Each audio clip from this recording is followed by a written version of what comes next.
नमस्कार मैत्रिणींनो, सोप्या घरगुती रेसिपीमध्ये तुमचे खूप मनापासून स्वागत। आज आपण गुळपोह्यांचे पौष्टिक लाडू कसे बनवायचे ते बघणार आहे। त्यासाठी घेतलेलं साहित्य आपण पहिल्यांदा बघूया। हे साधारण 200 ग्रॅम मी पोहे घेतलेले आहेत। हे आपले नेहमीचेच कांदे पोह्याचेच पोहे घ्यायचे आहेत। त्यामध्ये घालायला हा 125 ग्रॅम गूळ घेतलेला आहे। हे 100 ग्रॅम शेंगदाणे घेतलेत। हा 2 चमचे डिंक घेतलेला आहे। 1 चमचा मी हे हळीव घेतले, काजू, बदाम आणि बेदाणे आणि हे अर्धी वाटी सुकं खोबरं घेतलेलं आहे। चला तर मग हे आता साहित्य पहिल्यांदा आपण भाजून घेऊया। गॅसवर आपण आता हा पॅन ठेवून घेतलेला आहे। त्यामध्ये पहिल्यांदा आपण हे पोहे टाकून घेऊया। गॅसच्या लो फ्लेमवर पहिल्यांदा आपण हे पोहे भाजून घेऊया। पोहे चांगले कुरकुरीत होईपर्यंत भाजून घ्यायचे आहेत। बघा आता पोहे आपले कसे छान भाजलेले आहेत। थोडासा कलर बदलला आहे आणि हे थोडे आकसून आले। हे बघा, हे असे चुरचुरीत झालेले आहेत। हे आता आपण काढून घेऊया।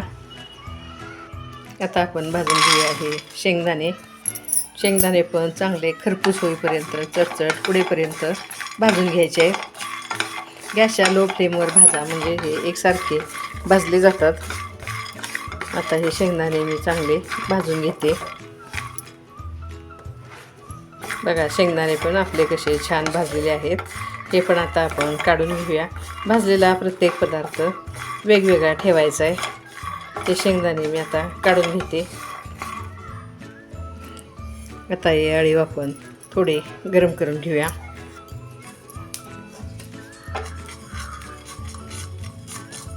हे लगेचच काढून घ्या, नाहीतर हे अगदी बारीक असल्यामुळं करपतात।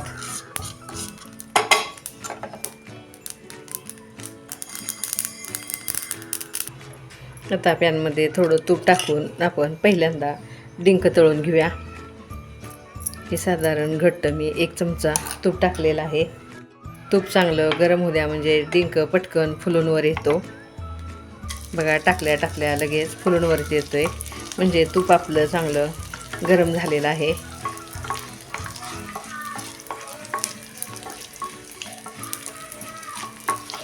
हा चांगला लालसर होईपर्यंत तळून घ्यायचा, नाहीतर तो आत कच्चा राहतो। बघा, डिंकाचा कलर पण बदलायला लागलेला आहे। आता हा आपण काढून घेऊया। हा उरलेला डिंक पण मी तळून घेतलेला आहे।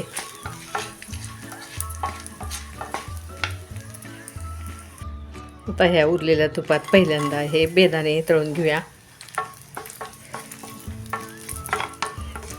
लाडूचा पौष्टिकपणा वाढवण्यासाठी तुम्ही तुमच्या आवडीप्रमाणे ड्रायफ्रूट्सचा वापर करा। तुम्ही ह्यामध्ये थोडे मेथीदाणे जरी तळून घातले तरी चालतात। बघा, आता हे बेदाणे तळून झालेत, हे आपण काढून घेऊया। आता ह्यामध्ये अजून 1 चमचाभर तूप टाकून पहिल्यांदा मी हे खोबरं तळून घेते। तुम्ही खोबरं खिसून जरी वापरलं तरी चालेल। माझ्याकडं हे कापलेलं खोबरं होतं, म्हणून मी त्यामधलं अर्धी वाटी खोबरं घेतलेलं आहे। हे चांगलं लालसर होईपर्यंत तळून घेऊया।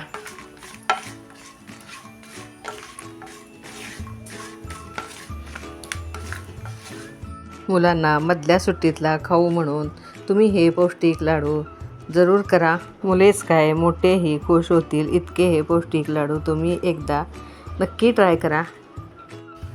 बघा, खोबऱ्याचा कलर बदललेला आहे। हे आता मी काढून घेते। आता गॅस मी बंद केलेला आहे। हे काजू बदाम ह्या तुपामध्ये परतून घेऊया। सगळे पदार्थ थंड करून घ्यायचे आहेत। बघा, भाजलेल्यापैकी जवळजवळ सगळे पदार्थ आपले थंड झालेले आहेत।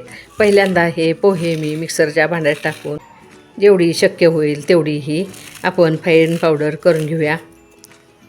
पोह्याची अशी ही पावडर करून घेतल्यानंतर आता हे शेंगदाणे आणि खोबरं पण मी मिक्सरच्या भांड्यात एकत्र घालून बारीक करून घेते।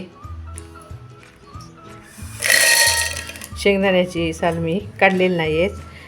लाडूला पौष्टिकपणा येण्यासाठी साल ही अशीच आपण ठेवली तरी चालते। ही आता मी बारीक करून घेते। आता ह्या पोह्याच्या पावडरमध्येच आपण हे शेंगदाणे आणि खोबरं बारीक केलेलं काढून घेऊया। बघा, हे इतपत बारीक असावं।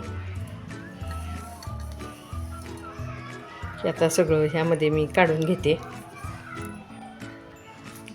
आता ह्यामध्ये आपण हे भाजलेले अळीव मिसळून घेऊया. हे बेदाणे आणि हा तळलेला डिंक आणि हे तळलेले काजू बदाम त्यात आता टाकूया. हे 1 चमचा वेलची पावडर आणि ह्यामध्ये आपण आता जायफळ किसून घ्यायचं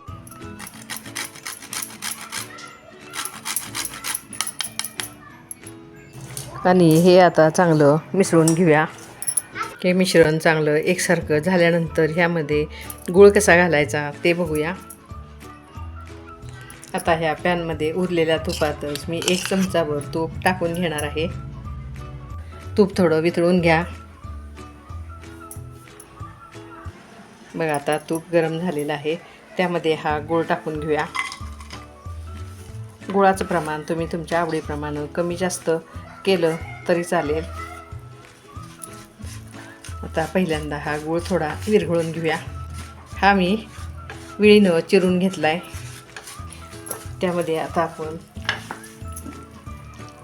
अगदी 1 चमचाभर पाणी टाकून घेऊया आणि हा गूळ फक्त आपण विरघळून घ्यायचा आहे. ह्या गुळाचा पाक करायची काही गरज नसते. हा फक्त असा एकसारखा हलवून विरघळून घ्यायचा आहे. हा तुम्ही शेंगदाण्याच्या लाडूसारखा जरी मिक्सरला बारीक केला तरी चालतो, पण लाडू थोडे कोरडे पडतात म्हणून हा असा आपण विरघळून घेऊया.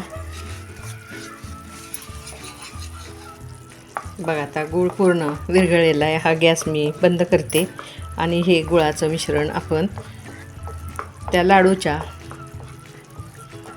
मिश्रणामध्ये ओतून घ्यायचं आहे. हे असं सगळं ओतून घ्या.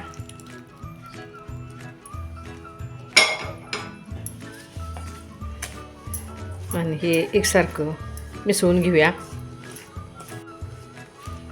पहिल्यांदा हे चमच्यानंच मिसळा, कारण हे फार गरम आहे. हे चांगलं एकसारखं मिसळून झालं की पण हे असंच ठेवून द्यायचं आहे. म्हणजे हे थोडं थंड झालं की आपण हे लाडू वळून घ्यायचे आहेत. बघा गूळ पण आपला कसा पुरेसा झालेला आहे. हे आता एकसारखं करून घेतल्यानंतर हे असंच थंड होण्यासाठी 5 मिनटं ठेवून देऊया. हाताला सोसवेल इतपत थंड झालं की ह्या मिश्रणाचे आपण लाडू वळून घ्यायचे आहेत. बघा हाताला सोसवेल इतपत हे मिश्रण आपलं थंड झालेलं आहे. आता आपण लाडू वळून घेऊया. लाडू वळत असताना मिश्रण जर थोडं कोरडं वाटलं तर त्यामध्ये 1 चमचाभर गरम दुधाचा आणि 1-2 चमचे तुपाचा वापर करा. बघा लाडू कसे छान वळले जातात. गुळाचं आपल्या प्रमाण परफेक्ट झालेलं आहे. बघा लाडू कसा छान झाला आहे. लाडू एकसारखे होण्यासाठी ह्या 4 बोटामध्ये मावेल एवढंच हे मिश्रण घ्यायचं आहे आणि ह्या मिश्रणाचा लाडू वळायचा आहे. म्हणजे लाडू आपले लहान मोठे होत नाहीत, एका मापाचे होतात. आता असे करून हे सगळे लाडू मी वळून घेते. बघा मैत्रिणींनो, असे हे आपले गुळ पोह्यांचे खुसखुशीत टेस्टी आणि हेल्दी लाडू तयार झाले आहेत. ह्या मऊ लुसलुशीत लाडूची रेसिपी कशी वाटली मला नक्की कमेंट्समध्ये कळवा. रेसिपी आवडल्यास मैत्रिणींमध्ये शेअर करा, रेसिपीला लाईक करा, चॅनेलला सबस्क्राईब करा आणि हे लाडू एकदा मुलांसाठी खास नक्की ट्राय करा. अशाच वेगवेगळ्या पौष्टिक आणि घरगुती रेसिपी घेऊन पुन्हा पुन्हा भेटतच राहू. घरचंच खा, निरोगी राहा. धन्यवाद.